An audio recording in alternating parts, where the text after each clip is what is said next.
Most of the time, to be able to deal with punches, there's a couple of things you have to put into place. One of them, you'll get through experience, which is intuition. You'll get a sense for intuition when the person's actually going to throw a punch. When you've got a little bit more experience, what you tend to see is the load up of the punch.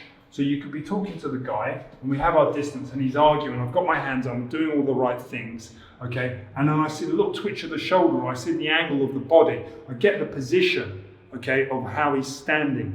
Because as I said to you, you can't watch a punch, see a punch, and then decide, bang, I'm going to block it. It just doesn't happen like that in the real world. So intuition's the first thing. The second thing is usually placement. And I've said this many times before, depending on where I stand, okay, and I know, again, I've said this many times before, fights are dynamic. If I move, the guy can move as well.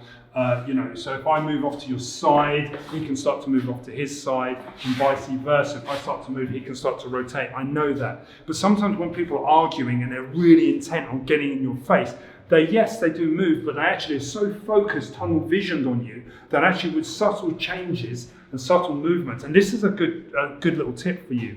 When you move, mask it behind your hands. So I've sort of shifted off. Now he will naturally be moving. Nick's not moving as much because obviously he's trying to stay outside the camera. But the point is, I've actually managed to get to a position, okay, that then if he starts to throw punches, I'm in a better position to dominate the space, the physical space between us.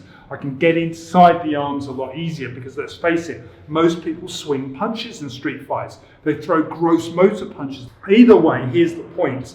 Position also starts to give you that sense of quick start, the sense of reaction, when to go, bang. Because if you combine now, I've got position, I've dominated one side, I can now start to see when he's going to move his arm, okay, by the twitch of the shoulder or the drop or the rotation of the body or the turn of the head. Whatever the signals are that I've experienced over time and I've built a scheme of movement, it actually comes from this, actually, a position.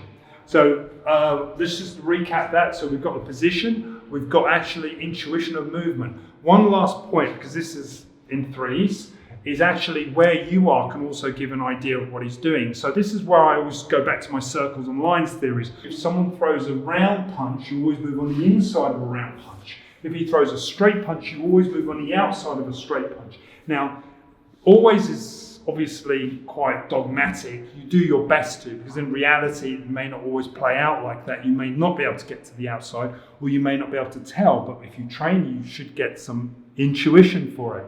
If I'm on the outside of a punch, then it makes sense, as I've said before, if he throws a round punch, it's easier for me, bang, to get to the inside, because it's a very efficient way to protect myself.